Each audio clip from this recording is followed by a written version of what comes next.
Hey everyone, so here's a little update.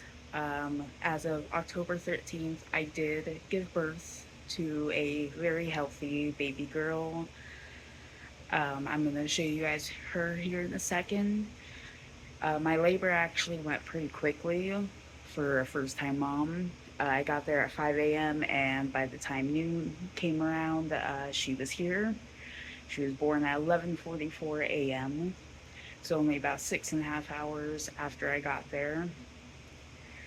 Um, she weighed 7 pounds 2 ounces. I just recently had a uh, pediatrician appointment, and she has actually gained 8 ounces, which they were very surprised by because they usually don't see that until she's about 2 weeks old. Which at that point she was only a week old.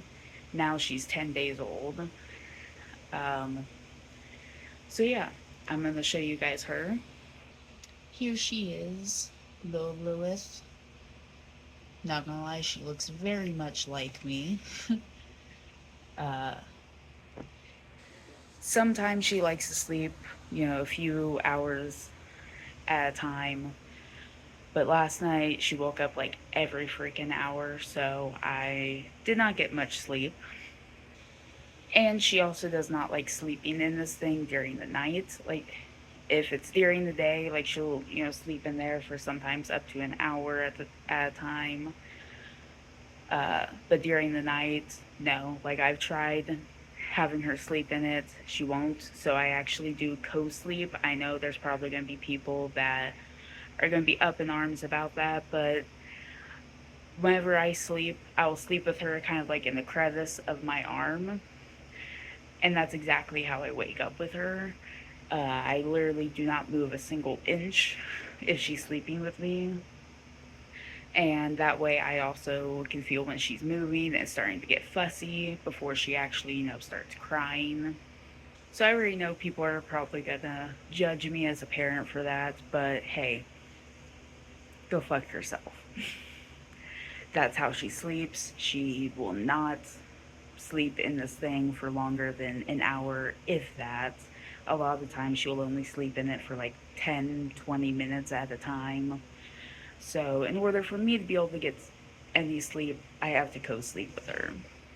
Which I even talked to my pediatrician about, and she said that, there's no issue as long as I haven't shown any signs of like moving a lot during my sleep, which, like I said, I won't even move an inch if she's sleeping with me. It's like my body knows.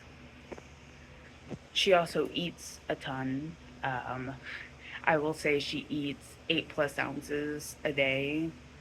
Actually, probably way more than that. She is a very healthy, likes to eat, chunky little girl, which I'm totally okay with that because I'd rather have her like eating a lot than not eating enough.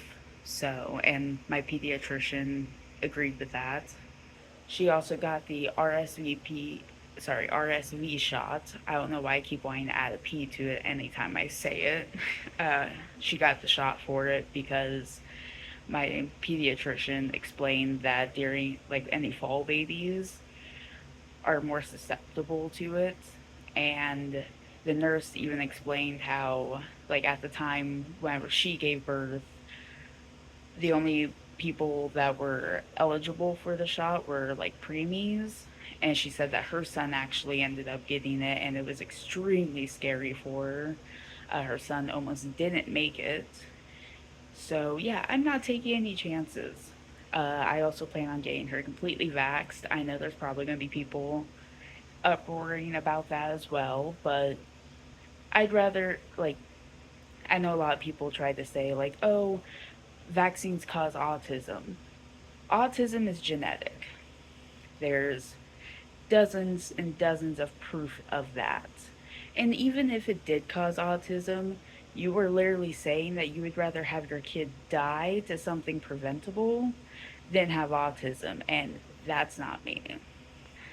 I got vaxxed as a kid, and, I'm perfectly healthy. I already, showed signs of being autistic way before that. So, yeah, it's completely genetic. Nothing you can help.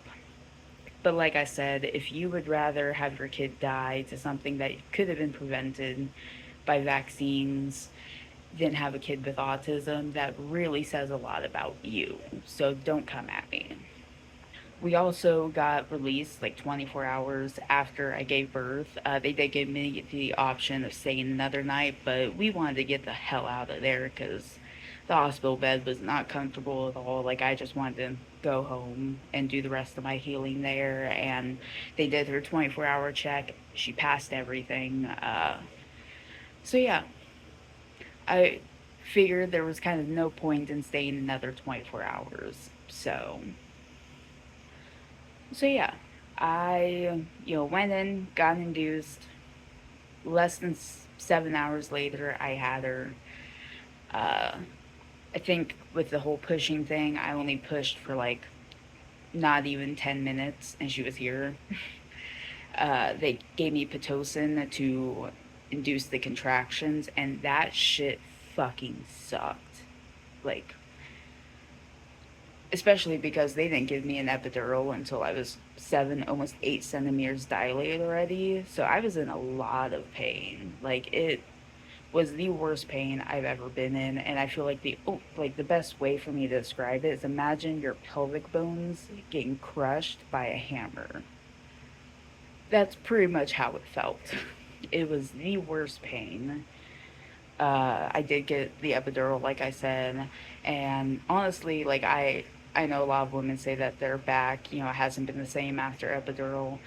The worst that happened with me is for a few days the spot was itchy, but I have absolutely no pain where the needle was, and honestly, them taking the tape off my back that kept the epidural needle in after I gave birth hurt way like 20 times worse than the actual needle. I feel like the epidural needle didn't even really hurt that bad, but it was also probably because at that point I just, ranked a 10 in the pain scale. Could go higher if the numbers went higher.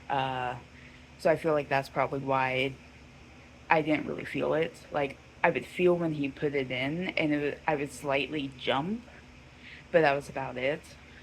Uh, so yeah, she's here, and it's definitely been a crazy week and a half.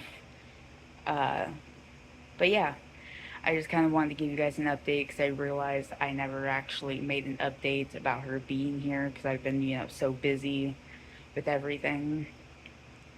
So yeah, I hope you guys enjoyed seeing my little baby girl, and I will see you guys next time I update, which I don't know when. It'll depend on when I have time. I love you guys. I'll see you guys in the next video, whenever that will be. And yeah, bye, guys.